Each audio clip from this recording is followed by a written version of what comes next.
density, and you can basically consider that to be a bunch of noise which is distributed in the frequency domain. And for the most part, our sources of noise are flat. Some of them, most IC noise actually tends to increase at low frequencies, but this is a large scale, so 1 hertz, 10 hertz, 100, etc. So the fact that this increases at low frequencies is not a very big problem, it turns out. It can be shown quite quickly, since most of your systems are going to be worked down to relatively low frequencies. Let's say that you're updating the display of your system 10 times a second. If you're updating the display 10 times a second, then that's a tenth of a second period, which corresponds to 1/110. That's about 10 hertz minimum bandwidth. So most of you, you can consider that to be one over the time of observation to be about the bottom. Most of you won't see that noise, and I would just remind you that it takes very long observation times to go into these low frequencies, 0.1, 0.01 hertz, etc. So even though the noise power spectral density goes up, the bandwidth between here and here, that's between 0.01 hertz and 0.1 hertz. The bandwidth between here and here is 90 hertz. The bandwidth between here and here is slightly less than a tenth of a hertz. So that's a very narrow piece of bandwidth down there. And so power spectral density is the combination of how big is the power spectral density and how wide is the bandwidth. You basically integrate cross bandwidth. So that's not much bandwidth, so there's not much noise. In fact, the flat noises, there's just as much noise in a 10 hertz bandwidth out here at a gigahertz, for instance. There's just as much noise in a 10 hertz bandwidth out here at a gigahertz as there is in a 10 hertz bandwidth between 10 and 20. Exactly the same amount of noise when it's a so-called white noise or a flat power spectral density. In the 1/f noise, there's the same amount of noise between 0.1 and 1 as there is between 0.01 and 0.1. So every order of magnitude has the same amount of noise in it, and it just doesn't add much to the final total. So it's really not a problem. You really don't have to worry about what the lower corner frequency of your system is. It's not going to affect the noise result very much. You're probably more concerned about this fact that we're looking at all the noise out to 10 kilohertz. So particularly in the case of the noisy op amp we want you to examine, that's a 741. So if you set it up as I suggested, as a gain of 100, and look at the noise, the noise is approximately band limited to about 10 kilohertz anyway, because that's the bandwidth limit of that amplifier set up with a gain of 100. So the noise is going to limit there. So going into your system, you can of course do something as simple as just a low-pass filter if you choose. So device under test, feeding into some sort of low-pass filter. And if you'll remember what counts, since the power spectral density here is in volts squared per hertz, the total amount of noise power then of course is, since that's volts squared, you have to have the gain here squared. And I really don't want to belabor the math here. It's in all the good circuit books that include a chapter on noise. But if you have a low-pass filter with a cutoff frequency, and let's say you have to pick the corner frequency at 10 kilohertz, well, you do let a little bit of noise in here. let a little bit of noise due to this filter roll on. And so, of course, the crisper filter, you know, some crazy Butterworth thing or something would be a sharper filter at 10 kilohertz. I wouldn't, again, worry too much about this. It turns out that a single pole type low pass filter transfer function like this, all the noise out here that you're letting in amounts to about 57% more noise than the noise in here. So there is an error, 1.57 or so. And of course you can go with more sophisticated filters here. But remember that after this, you're feeding it into your analog to digital converter, which is of a sigma delta type. And the analog to digital converter, by the very nature of the thing, when you choose your final data rate, your final sampling rate at 20 kilohertz or so, this is a pretty effective low-pass filter too. So you're going to get some additional low-pass filtering there. And this is kind of the nature of these sigma delta analog to digital converters. So I thought I'd just take a little bit and go through some of these. I'm very fond of the Texas Instruments tutorials. I think they do a good job of educating their customers. And perhaps some of you have looked at the videos I showed. They also had some nice tutorials, PDFs. And so I stole a couple figures from that. So you might have seen this before. This is your basic diagram of your very, very crude block diagram of your sigma delta analog to digital converter. And so at the heart of it is a sigma delta modulator. So they're assuming here that you have a sine wave, in this case going in. It doesn't have to be, but a sine wave going in. You know, it's best to think of this sine wave of having an amplitude so that it's approximately equal to the acceptable input range of your sigma delta modulator. What comes out of that is a very fast pulse rate. And if you can see it there, it's a bit pulse width modulated. So a sigma delta modulator, that signal right there is actually, it's obviously a one-bit signal. It's either 1 or 0. So it's effectively a 1-bit analog to digital converter. And actually, if you took that and ran it into an analog low-pass filter, you'd get your sine wave back. Okay? So that pulse train, notice it's kind of suggests pulse width modulation there.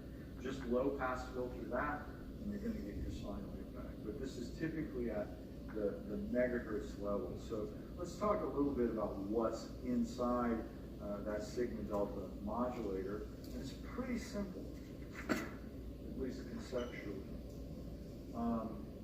So this is what's inside. That box is this.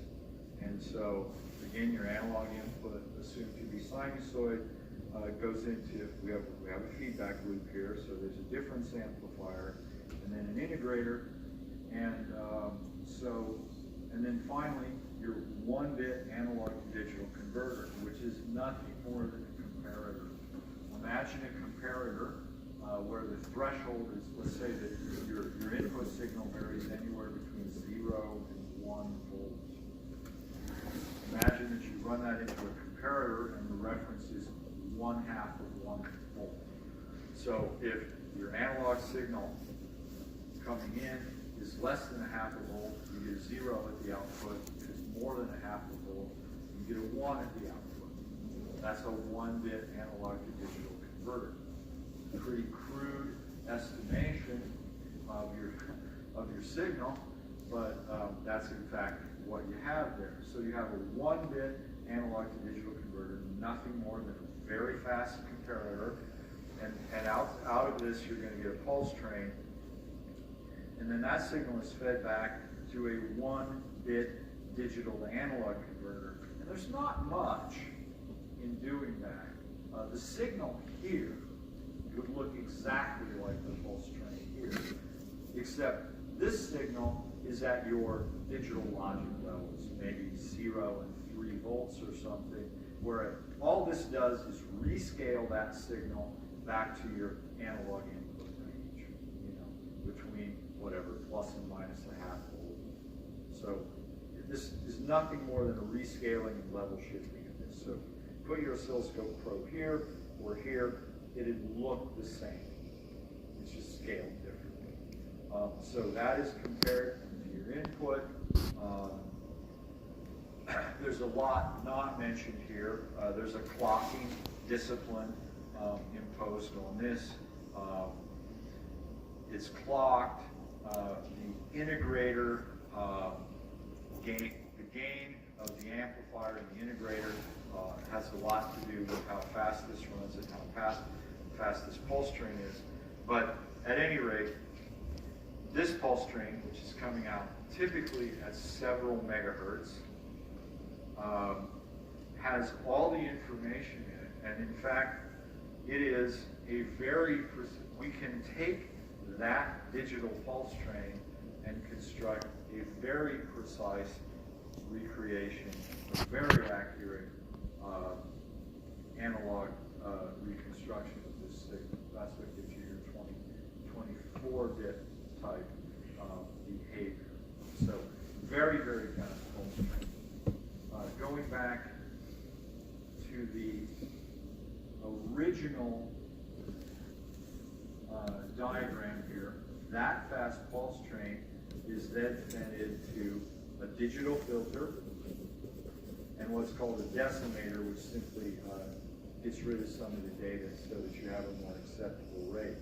And usually, it's mentioned in most of the tutorials that there's no real separation in practice between the digital filter and the decimator. Okay, these are usually one and the same thing, but conceptually we separate them. So if you think of it as simply digitally filtering your pulse train first, you can think of it in the following way.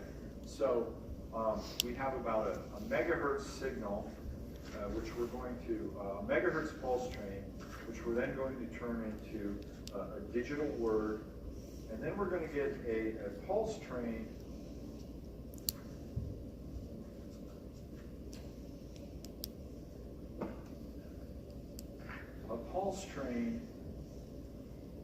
of digital data here. Again, these are microseconds apart.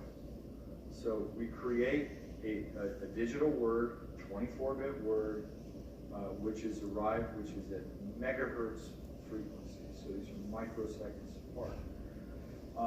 But remember, we've already low pass filtered the signal, and this is kind of the trick here. So the fact that we have so many data points is something that we know has been pretty severely low pass filtered.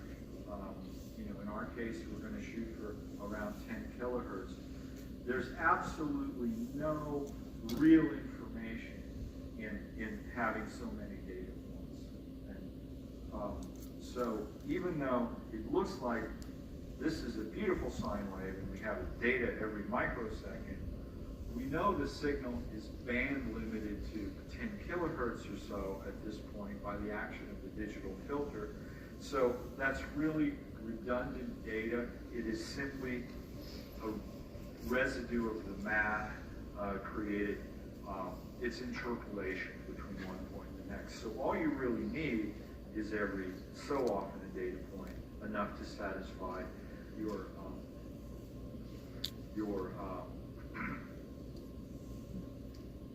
Nyquist sampling theorem.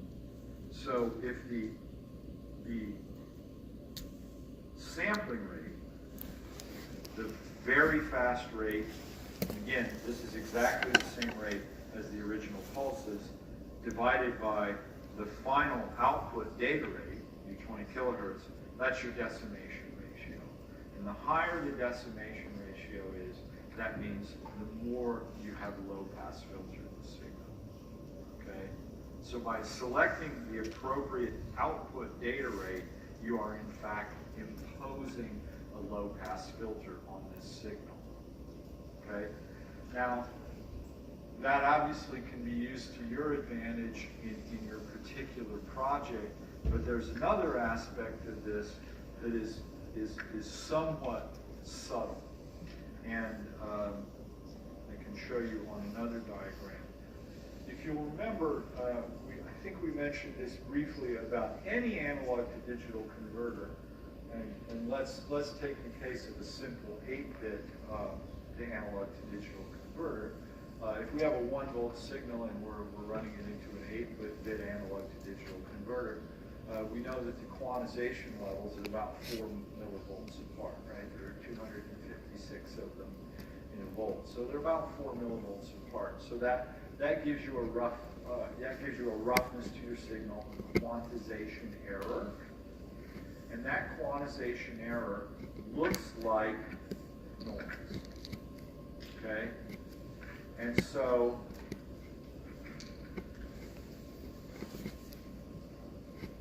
I'm going to use this drawing right here.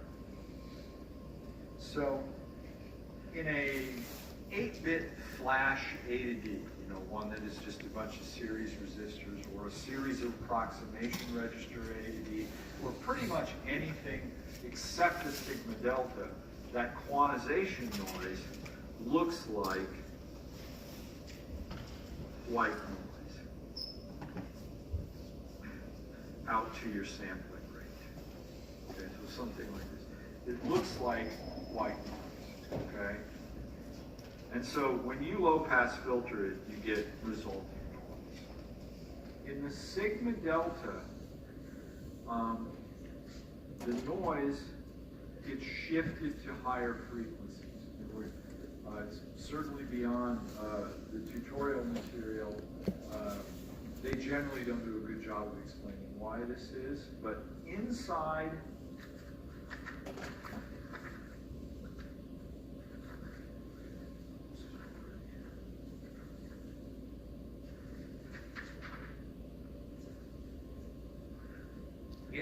the sigma delta modulator, when your input was converted to that very high-speed pulse train, that's a very noisy signal, but all of the noise has been shifted to very high frequencies. And then you pick a high decimation rate, in other words, your original sampling frequencies. This data rate here, you go to a lower output data rate, say, so if you're working with a 10 kilohertz bandwidth signal, you need a 20 kilohertz output data rate, and that is much, much lower than the sampling frequency. So instead of having this much noise left, the noise was all, by the miracle of the sigma delta converter, converted out to, it was shifted out to high frequency, and then the digital filter lopped it off. So instead of all this noise that I just drew in there, we only get a little bit of noise. I realize it's a rather long theoretical argument. There's probably only a couple of people in the department, neither of which are sitting in front of this room, that are experienced with designing the hardware of these things. Modibini has quite a bit of help, and Kisher Party does too. But that's the gist of it. So the sigma delta converter has shifted that noise out into a spectrum where you don't care, okay? And so if you have this very high original sampling rate and then a comparatively low data rate, you can basically lop off all that noise. And that's why you have 24-bit analog to digital converter, and that has 24 bits. That's 16 million quantization levels. So when you're 24-bit ADD, when you shift that noise out, you actually can end up with about 20 of those bits being good and noise-free.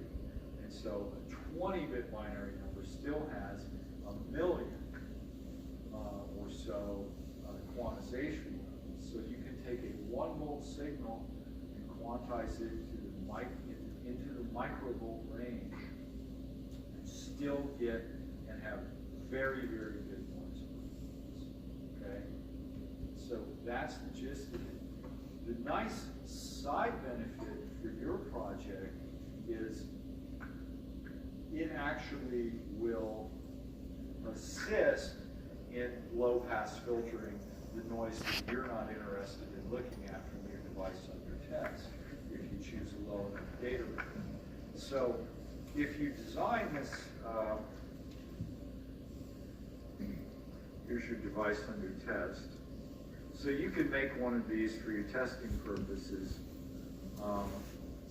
Just hook up an op-amp, the inverting op-amp gain of 100, and ground the inputs. Again, not in your box, and we'll have those wired up for testing at the end. You can create a low-pass filter, a simple one, or perhaps even a more higher-order filter if you choose. I wouldn't throw too much design resources into making that. It then goes into your analog to digital. I'd go ahead and, at the minimum, put in a low-pass filter like this. Remember that if you decide, I don't think it's going to do much for you because of the really nice low-pass filtering behavior of your analog to digital converter. And of course, you can just omit that, short that resistor and omit the capacitor, just make it a feed through, basically pull it out of the circuit. I don't think it's going to have an incredible effect on your circuit here. If you make a 10 kilohertz low pass filter here, and then you have this appropriately designed at the appropriate decimation ratio, this shouldn't do much. But you can put it in your circuit and then take it out.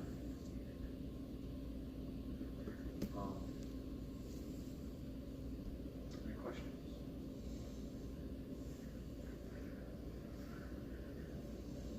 Okay, so how many people feel like they're Altio have done something with Altio? Just curious. Solar car? Okay. That's good. So you three teach 6 people, and those 6 people, like a game of I'm kidding. The more experience we have, the better. Altium it's a very powerful tool. You can design a 7-layer, very sophisticated board. It's like using a chainsaw to cut butter for what we're doing with the simple 2-layer. We just have front and back side, just a 2-sided circuit. So very simple board that we'll be designing, but the guy from industry will take you through how to do that, starting with a bill of materials. I believe I mentioned before, one of the biggest sources of error we get is picking the wrong package footprint, right? And so you want to be extra careful. Look at that. You get a drawing from Altium that draws what your circuit board is going to look like, and that should have the appropriate dimensions on it, and that should match the dimensions on the data sheet for the part that you're wanting to use. So that's one of the biggest sources of error, is simply picking a through-hole package when you meant surface mount or whatever like that. So that's what you really need to pay attention to. Look for an email from either myself or the TAs about this. There'll be a sign-up sheet on Moodle, And I will be at that, I hope it's next Tuesday, but sometime next week. All right? And don't come here. Thanks.